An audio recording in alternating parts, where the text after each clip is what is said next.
Kozhikode Elathur Hindustan Petroleum Corporation Limited ഡിപ്പോയിലെ diesel ചോർച്ചയിൽ അടിയന്തര യോഗം വിളിച്ചു ജില്ലാ കളക്ടർ. ഉച്ചകഴിഞ്ഞ് 2:30 കോഴിക്കോട് കളക്ടറേറ്റിലാണ് യോഗം. സംഭവ സ്ഥലത്ത് നിന്ന് മിഥില ബാലനും രാഹുൽ സുരേഷ് കോഴിക്കോട് നിന്ന് ചേരുകയാണ്. ആദ്യം ഞാൻ രാഹുലിലേക്ക് ഒന്ന് പോകും. രാഹുൽ, അതിഗുരുതരമായൊരു പ്രശ്നമാണ് ഇതെന്ന് പറഞ്ഞാൽ. അതൊരു സുരക്ഷാ പ്രശ്നം കൂടിയാണ്, അപകട സാധ്യതയുള്ള ഒരു പ്രശ്നമാണ്. എങ്ങനെ ഉണ്ടായെന്നും ഇനി ഉണ്ടാവാതിരിക്കാനുള്ള നടപടികൾ ആ യോഗത്തിൽ കർക്കശമായി ആലോചിക്കും എന്ന് പ്രതീക്ഷിക്കാമോ രാഹുൽ?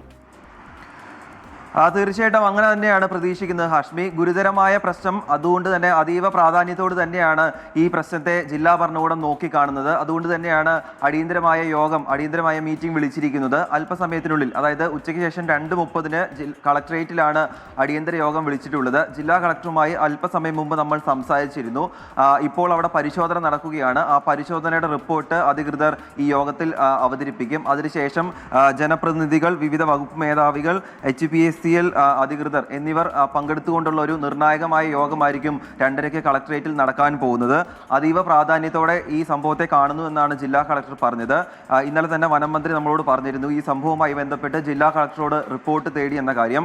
ഈ യോഗത്തിന് ശേഷം പ്രാഥമികമായ റിപ്പോർട്ടും മന്ത്രിക്ക് സമർപ്പിക്കുമെന്നാണ് ജില്ലാ കളക്ടർ പറഞ്ഞിരിക്കുന്നത്.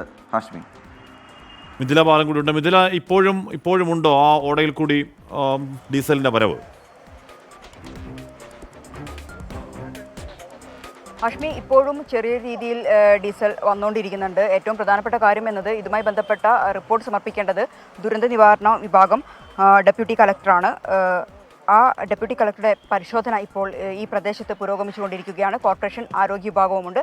നമ്മൾ രാവിലെ 6 മണിക്ക് ഇവിടെ എത്തിയപ്പോൾ കണ്ട ഒരു കാഴ്ച എന്നത് ഈ ഇന്ധനം എല്ലാം തന്നെ വലിയ ബാരലുകളിലാക്കി ക്രെയിനിൽ കയറ്റി ഇവിടെ നിന്നും കൊണ്ടുപോകുന്ന കാഴ്ചയായിരുന്നു കണ്ടത്. പിന്നീട് നാട്ടുകാരെത്തി വീണ്ടും ഈ സ്ഥലത്ത് പരിശോധന നടത്തിയപ്പോഴാണ് ഇത്തരത്തിൽ ചോർച്ച പരിഹരിക്കപ്പെട്ടിട്ടില്ല.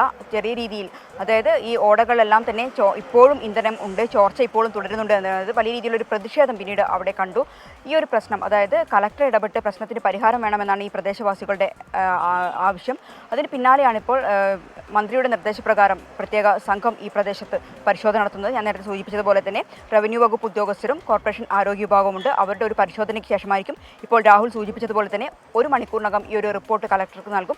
അതിനുശേഷമായിരിക്കും കളക്ടർ വിളിച്ച ഈ ഒരു അടിയന്തര യോഗമുണ്ടാവുക. എന്തുതന്നെയായാലും പ്രദേശവാസികളുടെ ആശങ്കയ്ക്ക് ഒട്ടും അയവ് വന്നിട്ടില്ല. അവരിപ്പോഴും ആശങ്കയിൽ തന്നെയാണ്. കാരണം ഈ ഒരു പ്രശ്നത്തിന് ശാശ്വത പരിഹാരം ഇതുവരെ ആയിട്ടില്ല. പ്രശ്നം പരിഹരിച്ചു എന്ന് അധികൃതർ പറയുമ്പോൾ പോലും നമ്മൾ ദൃശ്യങ്ങൾ കണ്ടതാണ്. ഓടയിലെല്ലാം തന്നെ ഇപ്പോഴും ഇത്തരത്തിൽ ഇന്ധനം എത്തുന്ന ഒരു കാഴ്ച തന്നെയാണ് ഇവിടെ നിന്നും കാണാൻ കഴിയുന്നത്. അല്പസമയത്തിനകം തന്നെ എന്താണ് ഈ യോഗത്തിൻ്റെ തീരുമാനം എന്ന ഒരു പ്രതികരണം നമുക്ക് പ്രതീക്ഷിക്കാവുന്നതാണ്. അഷ്മി, മിഥില ബാലനും രാഹുൽ സുരേഷുമാണ് ആ വാർത്തയുടെ വിവരങ്ങൾ നൽകിയത്.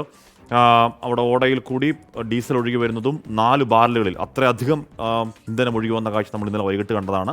ഇപ്പോഴും ആ ഒഴുക്ക് നിലയ്ക്കുന്നില്ല. ഇന്നലത്തോളം അത്രത്തോളം വലിയ ഒഴുക്കില്ലെങ്കിൽ കൂടിയും ഇപ്പോഴും അതങ്ങനെ വന്നുകൊണ്ടിരിക്കുകയാണ്. നമ്മൾ നേരത്തെ പറയുന്നത് പോലെ അത് കൗതുകമൊന്നുമല്ല, അത് ഗുരുതരമായ സുരക്ഷാ പ്രശ്നം ഉണ്ടാക്കുന്ന ഒന്നാണ്. അപ്പോൾ അതെന്താണ്, എങ്ങനെയാണ് അത് പരിഹരിക്കാൻ, ഇനി ഉണ്ടാവാതിരിക്കാൻ എന്ത് ചെയ്യും എന്നൊക്കെയുള്ള ചർച്ചകൾ കൂടി കോഴിക്കോട് തുടങ്ങുകയാണ്.